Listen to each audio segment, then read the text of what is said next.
Welcome to our Urolink session. It's lovely to see so many people here.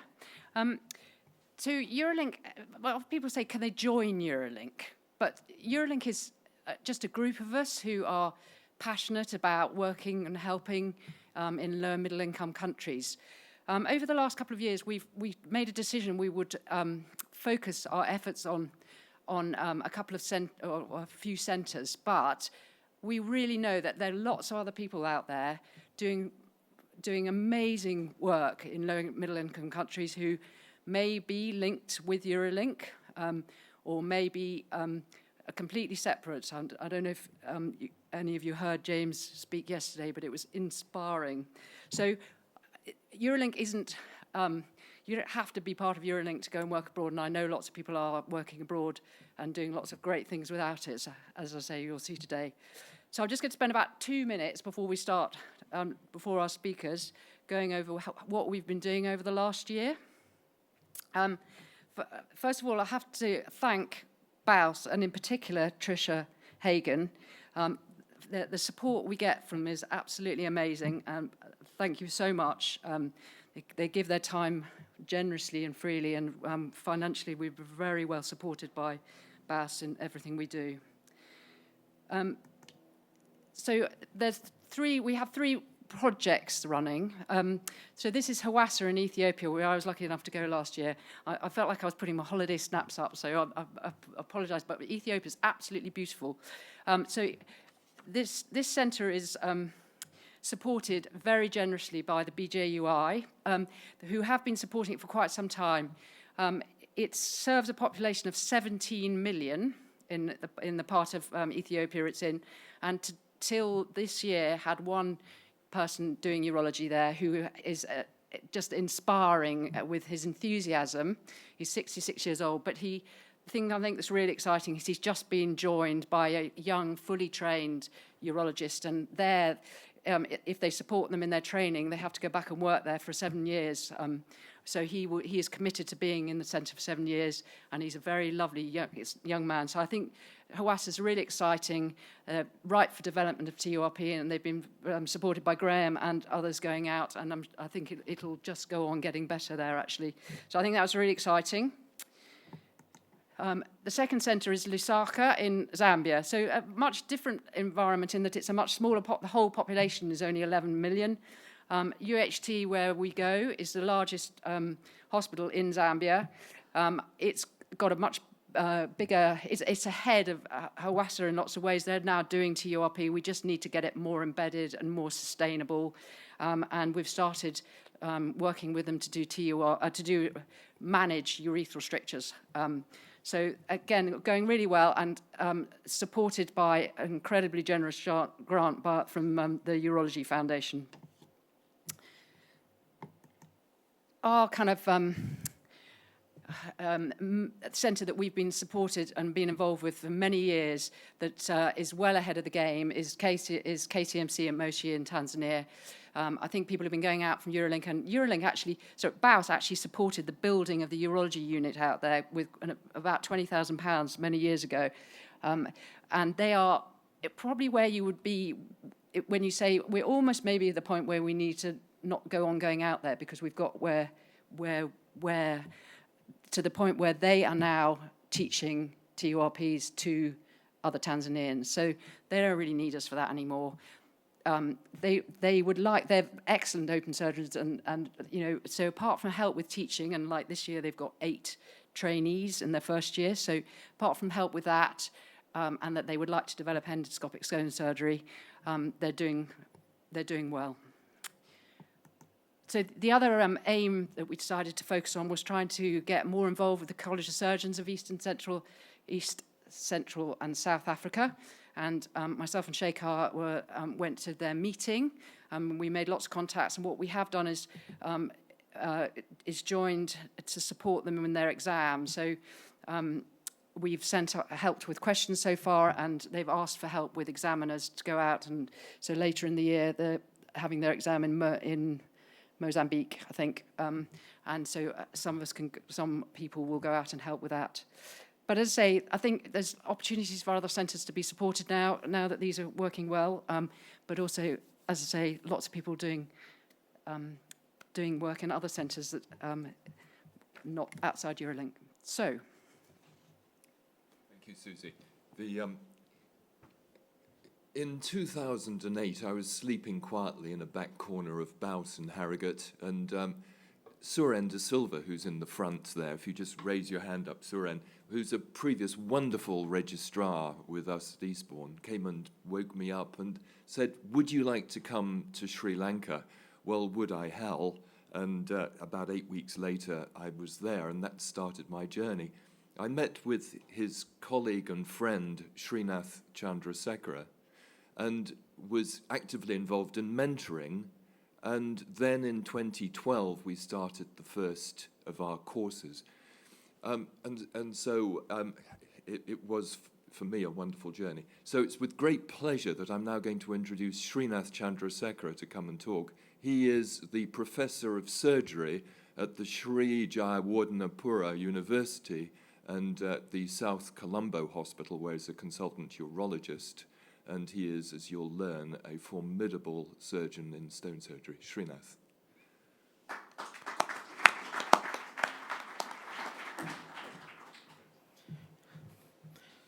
Maybe it's the head table. Thank you very much for inviting us, which is to me Sri Lanka, to this forum, which is a great honor.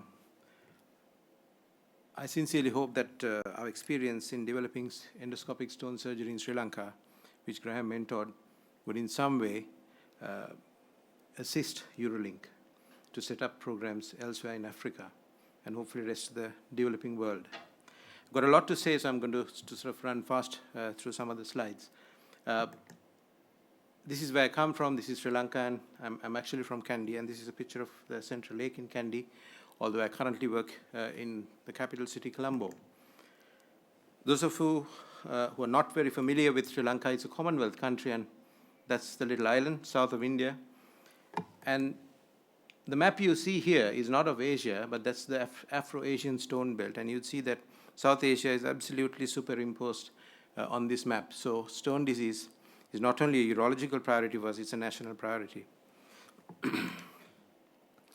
Just to give you a glimpse of how Sri Lanka compares with UK, I think there's a lot of data here, but the essence is that people in UK make 10 times as much as the average Sri Lankan does, but there's a huge disparity, unlike in UK, in Sri Lanka. This is not what an average person makes, but this is what the statistics show.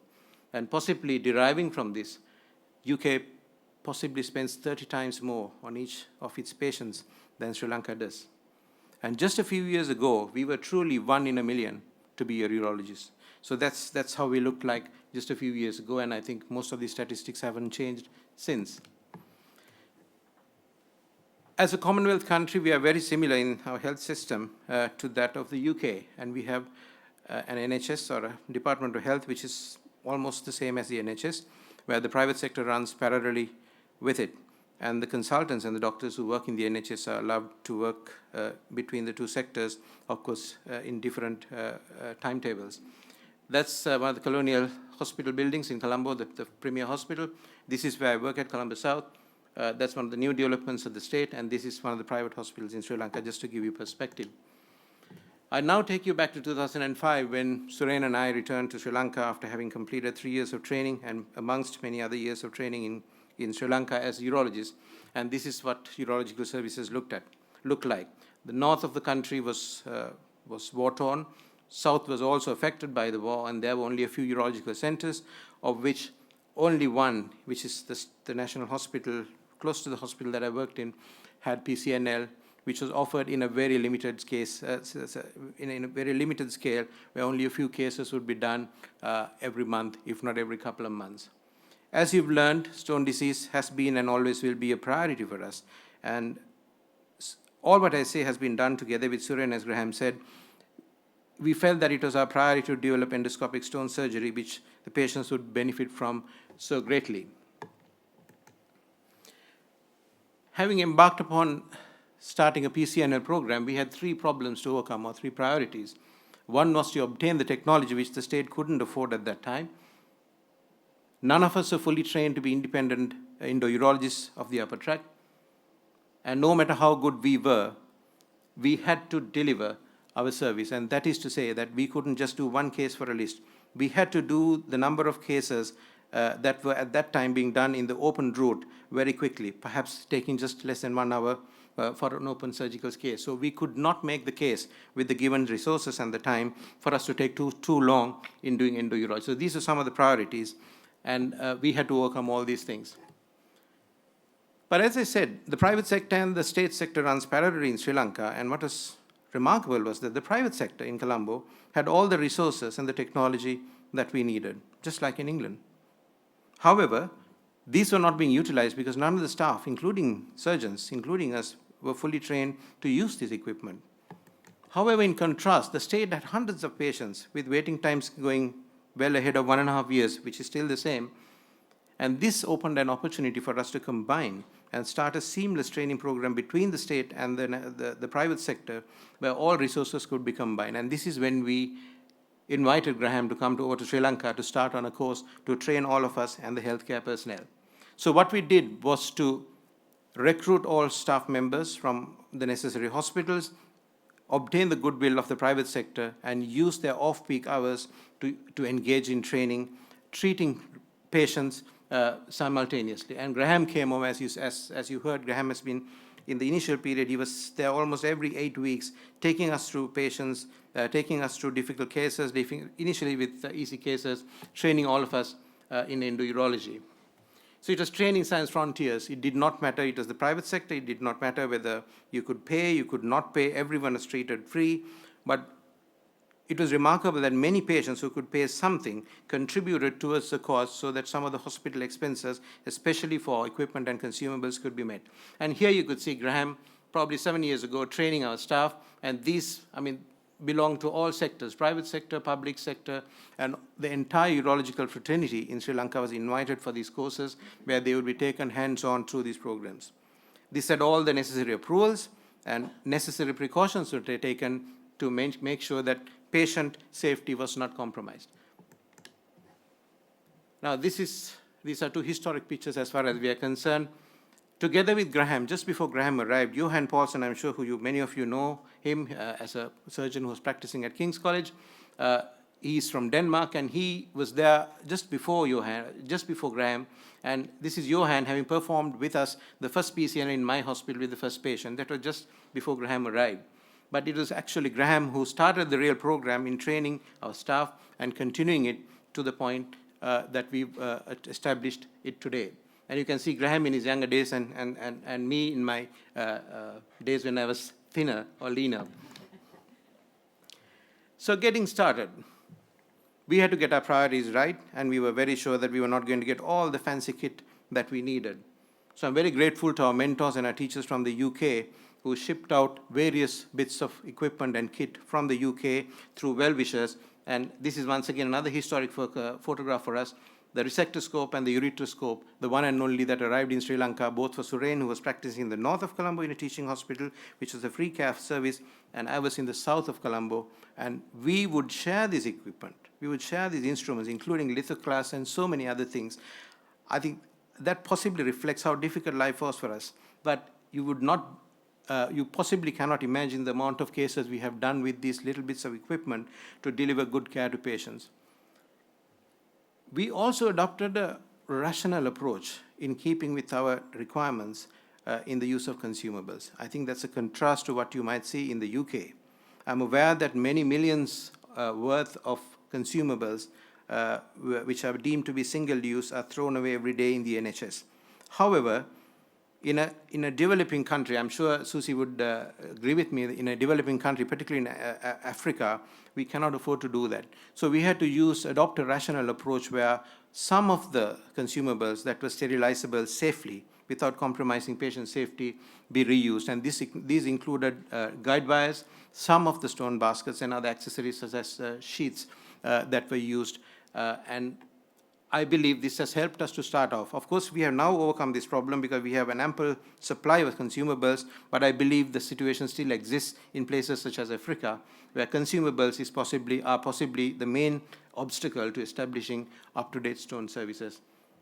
All C-arm, still working after 20 years of service, and this is how we started. Of course, we got better now, but this is how we started. So we could not wait till everything arrived. We started with the little we had, and we obtained success. We achieved success.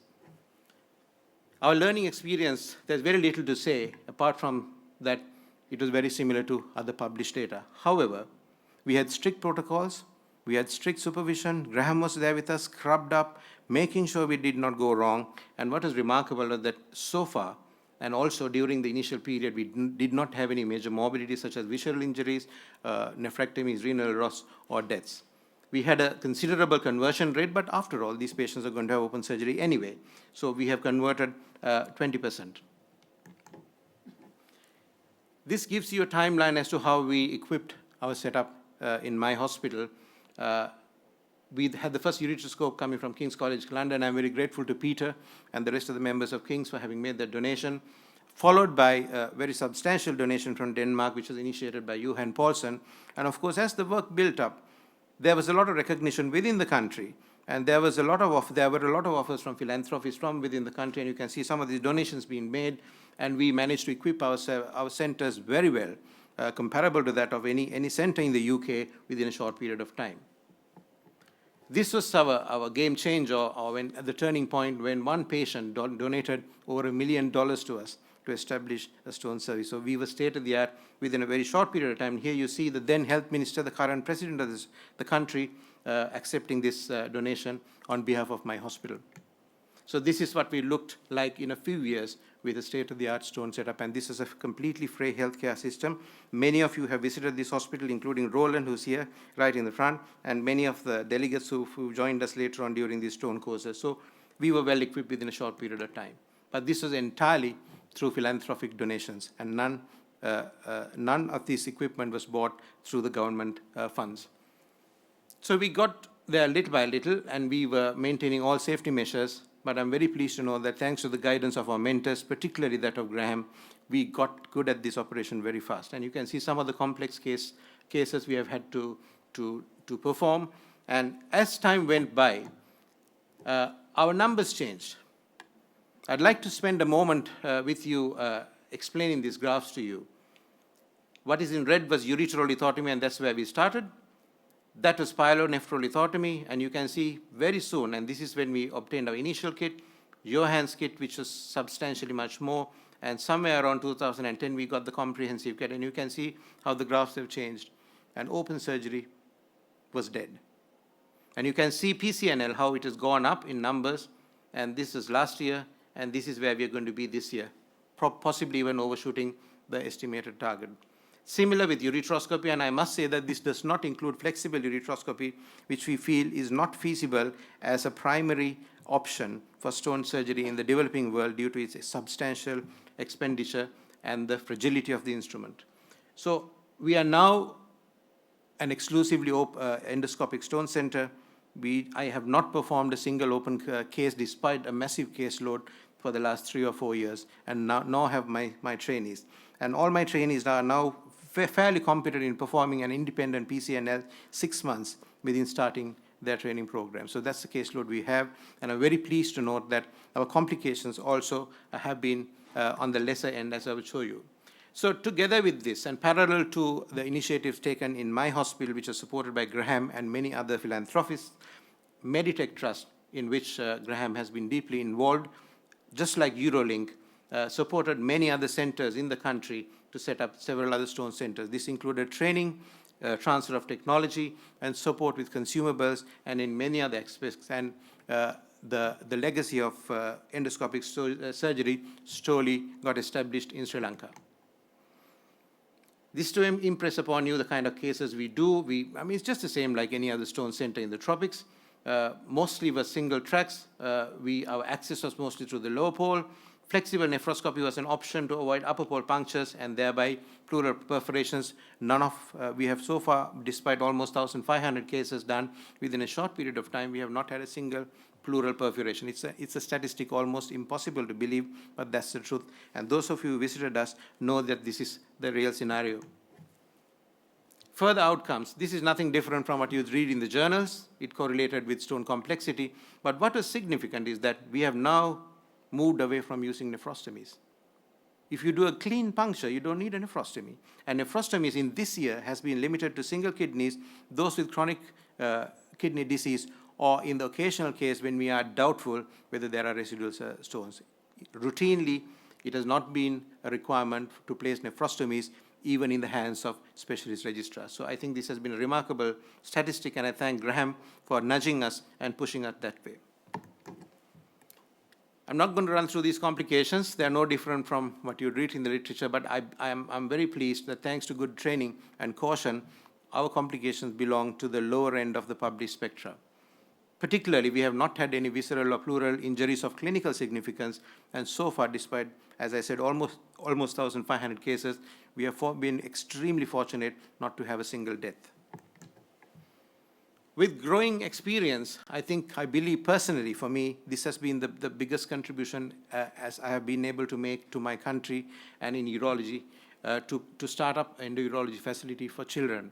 I'm not going to go through the different aspects of this, apart from the fact that we did not require any specialized equipment for pediatric work. We just used the same instruments, and we did not even have to buy, because I just shared whatever we had with other hospitals, which made this program that much more cost-effective. Our results have been good. We have done more than 100 cases now, and you can see the complexity of cases. And unfortunately, some of these children, most of these children who belong to poor socioeconomic background, of which 6 of them had end-stage renal failure at that young age. So as time went by, it did not take us long to realize that Sri Lanka stone surgery was just not a national requirement. It was an international opportunity. It was an international resource. And that's when Graham, and together with all of us, we started an international fellowship program. And this actually started in 2011, Graham, not 2012, when Graham, in the premise of playing cricket, in the midst of doing stone surgery, escorted 4 or 5 specialist trainees, I believe from the south and the center of UK, and they joined us to do hands-on surgery doing PCNL. And I must emphasize that this was not a question where just foreigners would arrive in a developing country to do surgery on patients and dissipate. It wasn't like that. All necessary clearances, ethical clearances, medical council, university, hospital administrative clearances are obtained, and these applications are highly scrutinized to ensure that the candidates who are going to perform surgery were actually skilled enough to undertake such tasks. And of note is that all procedures from beginning till end were supervised by a scrubbed-up mentor. You can see in the second or third year, I joined as a tutor and graduated from being a trainee to a trainer. And you see Peter Arch, who just left BAUS because he had to get back to work, Graham supervising Preya Kumar. I mean, there's so many of them. I'm sure you'd see many of your faces who are in the audience, also in these slides.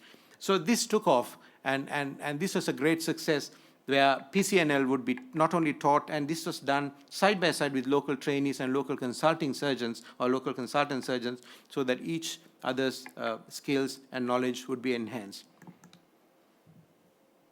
You see more, and you see some of the, and I think the biggest, the advantage of these courses were to the trainers. I myself, as a trainer for almost 5 years now, gained most from these courses by sharing our experiences. You see Professor Rajiv Kumar from All India Institute, you know, Janak Desai, the inventor of Ultra Mini PCNL, and many other international luminaries joined us for these courses, sharing their expertise. So this was truly a successful program, and which is still ongoing. I thought I'll place this statistic before you just to show you the impact of fellowships on our service delivery. As I said, the waiting times for a routine stone operation in Sri Lanka, no matter which center it is in excess of 1.5 years. Now, these peaks indicate our stone courses, because each time the British lads would arrive in Sri Lanka, I would appeal to the goodwill of my colleagues and block out 3 to 4 theaters, and we would run endourology in four theaters, and I would get support from the industry to get the necessary technology to do that. And each fortnight, when we run these courses twice a year, we would do more than 35 to 40 cases, and all of them under scrubbed-up supervision and very safely. And you can see the impact on service delivery by running these courses in Sri Lanka. So it was not just an opportunity for foreign trainees and surgeons to do PCNL in Sri Lanka. It was a tremendous benefit to our patients. So I thank Graham once again for joining all of us in Sri Lanka twice a year to run these courses. And you can see the phenomenal numbers we've been doing twice a year, and this was in January 2017. And you can see our own numbers going up. Together with that, the courses are now enhancing the program. Just to bring you back some history, and you know what this is the first documented stone table, and that's how we started, and we are very proud of it. We did not have radiolucent tables. We are very proud that we had to do first surgery, our initial bits of surgery on a table like this, but we did not compromise patient safety. Later on, we just fitted a perspex top onto an ordinary table and made it radiolucent. And we just cracked on with our job. And we did the numbers, and we were safe enough, and we had not had any problems. We did not have any fancy. We had just one ureteroscope, which Johan Paulsen donated. And when he wanted to make the tract thinner, we just got rid of the sheath and used a bare scope. And it works very well even for children. So we did not need, we could not afford fancy instruments. And you can see me doing a ureteroscopy, and it's actually not a ureteroscopy. It's PCNL using a ureteroscope with a tiny tract on a child. Actually, it's a teenager who had a small stone which was resistant to ESWL. So ureteroscopes are good enough to do ultra mini PCNL. It does not cost you extra. And we went further. Graham would tell you that I'm a classic car enthusiast and I repair old cars. So I've got this technical thing about me. So you know the cost of a lithoclass master, but we make our own lithoclass masters, fondly named as Stone Buster after Graham's initiative. And this is made in Sri Lanka in my own hospital using my own technicians and costs us less than 300 pounds. We have shipped a couple of them to other parts of the country and also to Africa for Graham to use in his initiatives. And we'll be only happy to provide these lithoclass free of charge to Urolink should you require such support from Sri Lanka. We went on from there, and we've now made our own silicon mannequins. So we don't just practice on patients, we can practice on mannequins. This is made in Kalubol in my hospital. It's very easy. You buy the silicon, you mold it, and you got a mannequin for yourself. Actually, you don't need a mannequin. This is the alternative to a silicon slab, and you just fill up an empty saline bottle with edible jelly, and you put some blebs of glove fingers filled with methylene blue into that, embed it, freeze it, and that's the original or the proper silicon slab used with a webcam. And you can do the same thing using some edible jelly, and after all, you can have it as dessert if you like, so to say. And you can see just a laptop and a makeshift webcam, and you can see the saline bottle, and you can really see this happening, and it works very well. And I go around the region teaching access and PCNL using this kind of model, which can be made on a kitchen top. Now, this is, I'm sorry if I overshoot my time, but I have to show you this. This is how we practice tract dilatation. This is using a melon. The initial concept was published by an Indian surgeon, but we actually developed on that same model where our trainees now use practice tract dilatation using a melon. But I would appeal to you to bear with me just to see the end of this clip, because it is not just tract dilatation. We can do much more with a melon. So that's the inside of a melon, which looks pretty much like a kidney. And the seeds can be used like monohydrate stones for retrieval. I mean, it's a bit of humor for all of us when we are competent with PCNL, but for the young lads who are starting PCNL, removing a little stone from the kidney is not funny. It is difficult for them. So this is how we get our young registrars to practice before they really get on to patients.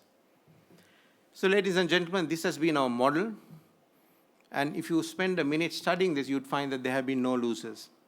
Everyone has gained. Patients, no matter whether they are private, public, fee levying, non-fee levying, it does not matter. We had the state sector treating patients, we have the private sector treating patients, and what we've done through this program, thanks to Graham and the rest of our friends, is to initiate a program where training occurs seamlessly amongst all these. So you get a sharing of resources amongst the private sector, amongst the state sector, together with international fellows and trainers, where we train each other, and the beneficiaries are the patients.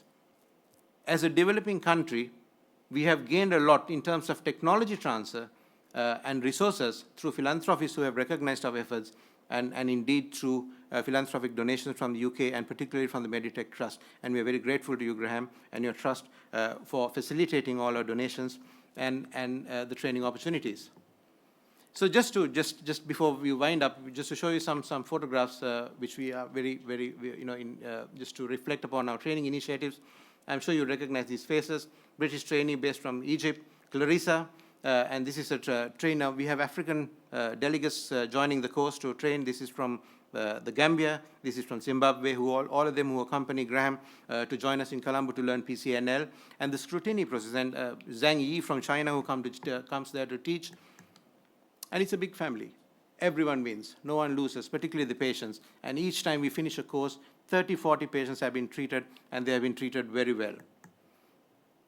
And some of the courses, and you can, this is once again, we can't turn the image in the C-arm, so all what, this is Ben Turney, am I right, Graham? Yes. Yeah, so Ben Turney has been the resource person to turn the screen.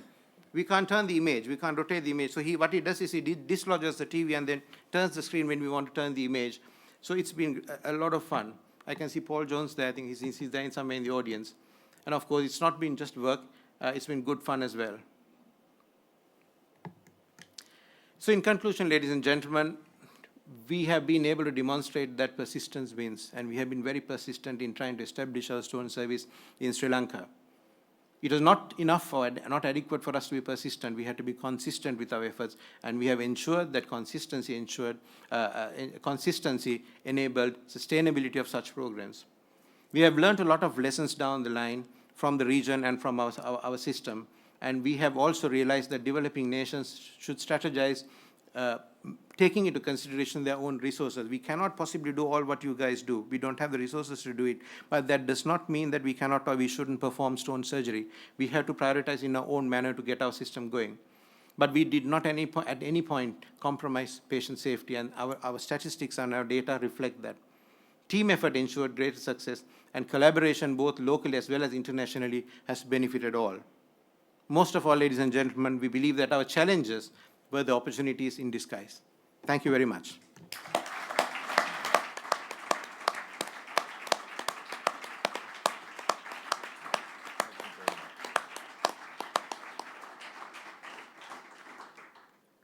Thank you very much. A fantastic talk. So our next speaker is Adam Jones, who works at Reading and has joined the Urolink committee now, but has been going out to Uganda for many years. Adam. Thank you. So good afternoon. I'm sure many of you will have worked in LEDCs before, and hopefully you'll just find this talk interesting in comparison to your own experiences. But really my talk today is aimed at those of you who haven't been but are thinking about going and haven't quite committed yet.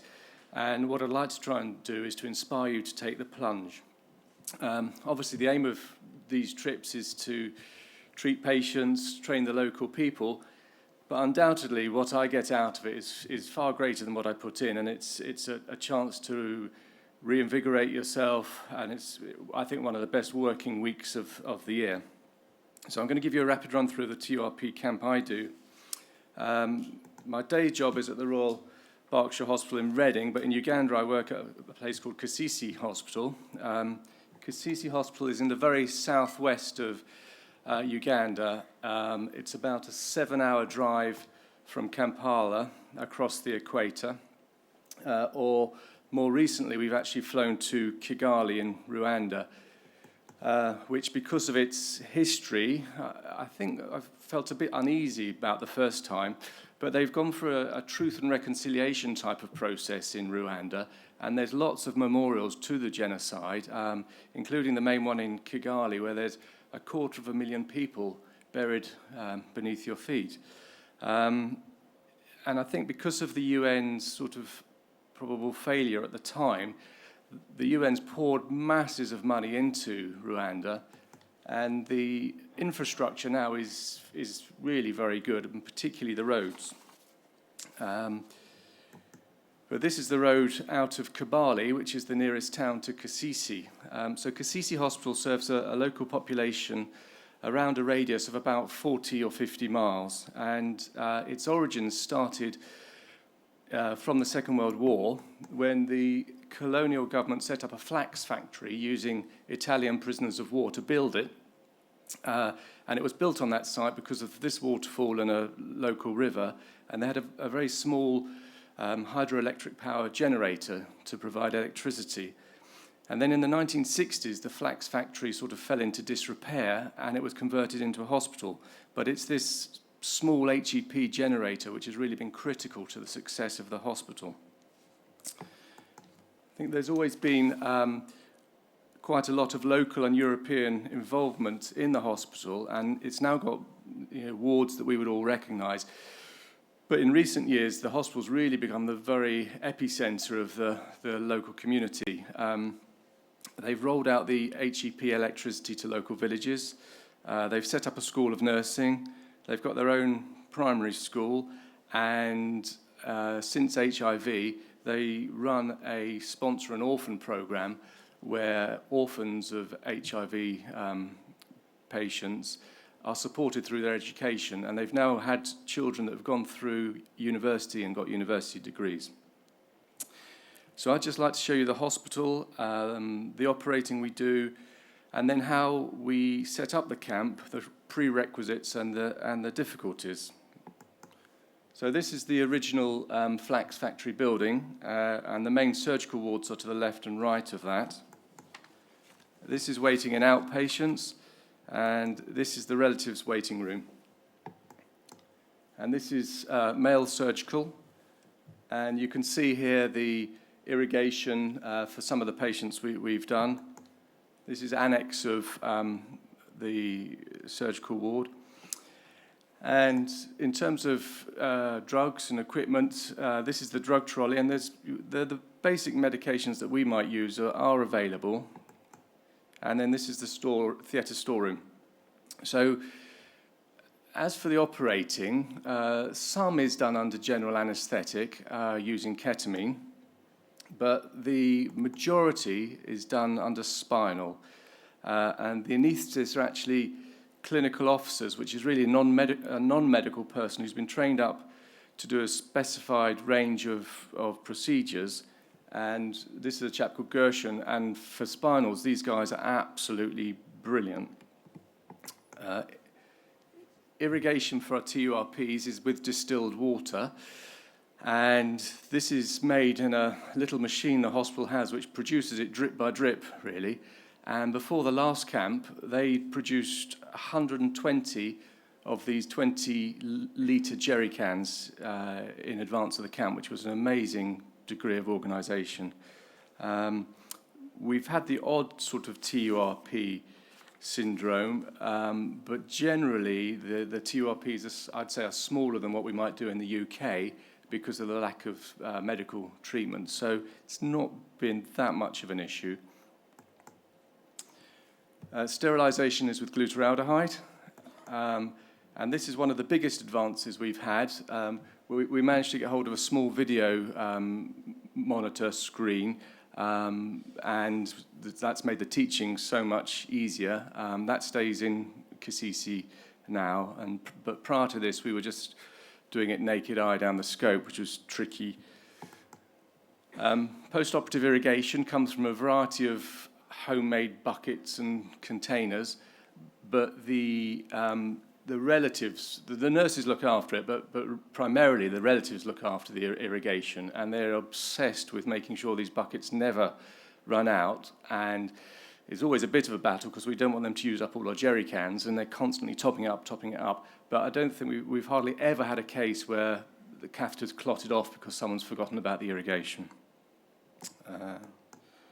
So apart from TURPs, there's always a variety of other urological and general surgical operations. This is a nasty breast abscess, and this was a particularly sad case. This was a young man who was in a quarry, and he got crushed in a bit of a rock fall, and I think they were actually probably stealing the rocks, so he wasn't rescued for about 36 hours.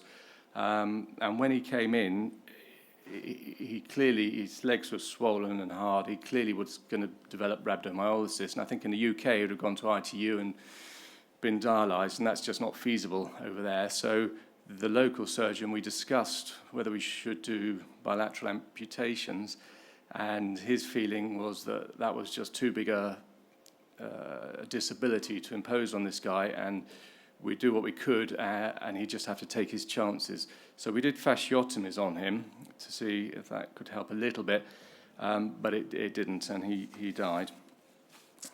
This is bowel perforation secondary to typhoid.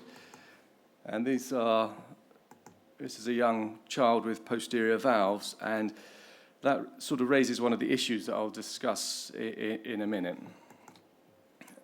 And then there's some happy customers. So from a logistics point of view, I go for a week at a time, about once a year. I try and go a bit more if I can. And a couple of colleagues in Reading also now are going, and we try and dovetail it so we have someone there at least every 6 months. And when we first started the camp, probably 7, 8 years ago, we were pleased to get 2 cases done a day, but the hospital team there are now so well organised that we probably do 7 or 8 a day. Mostly we do TURPs, we do some other urological stuff, but it's mostly TURPs and strictures. And there's obviously a balance between doing the cases for the patients and training the local surgeons. But we've got to the point now where there's 2 general surgeons that do urology. They can do small TURPs on their own, do bladder neck incisions, but I think, like Shree's talk, I think they tend to save them up, and then we have a big burst of TURPs in the camp, and then they do a few in between time. So in the weeks before we go, we beg, borrow, and probably mostly steal supplies from the hospital to take with us. And we also try and do some formal teaching of juniors when we're there with lectures.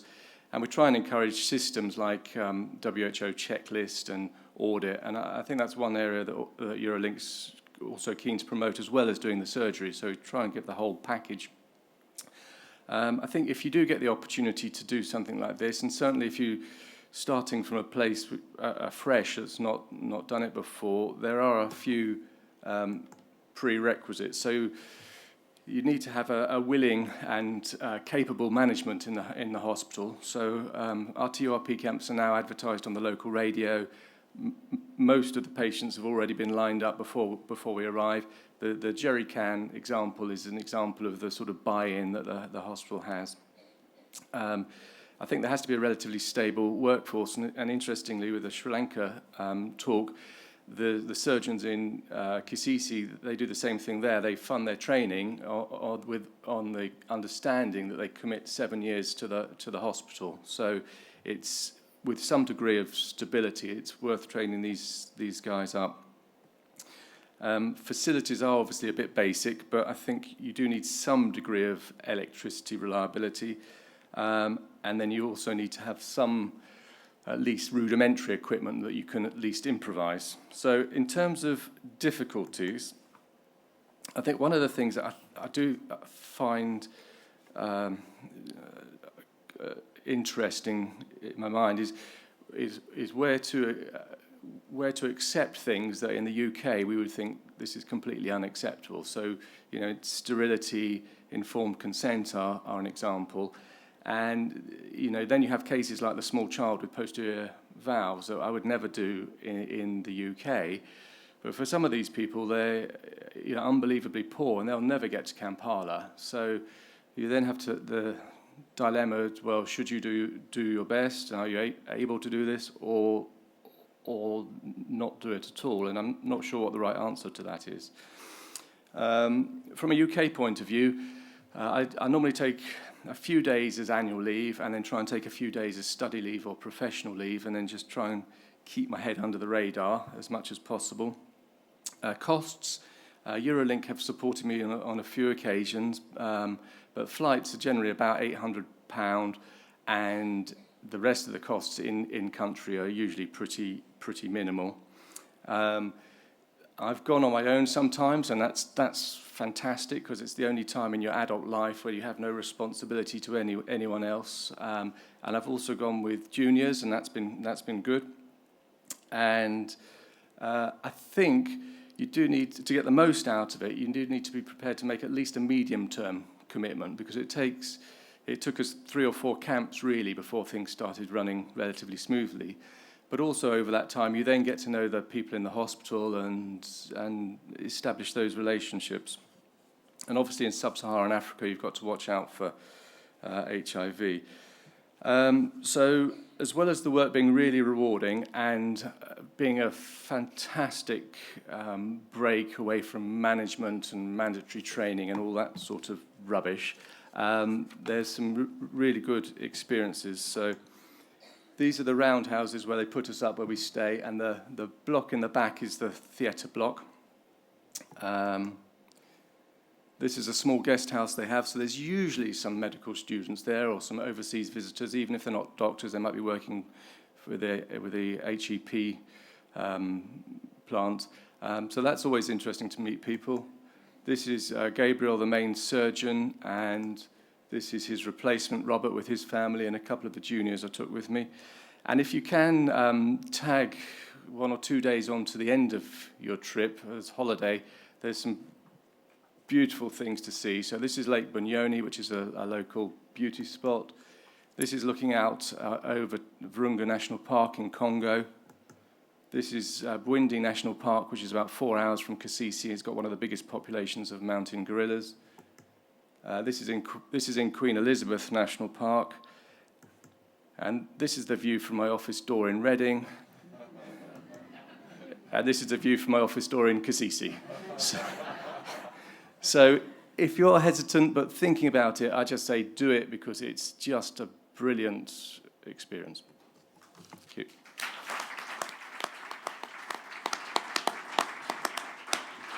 Thank you very much, Adam. That was absolutely fascinating and sums up very well what it's like to go out there. So I hope you will inspire some more people to come forward. Has anyone got any burning questions? Okay, well, thank you very much for your time. And again, thank you for all our supporters and BAUS, and also to my committee who work tirelessly behind the scenes to make all these projects work. Thank you very much.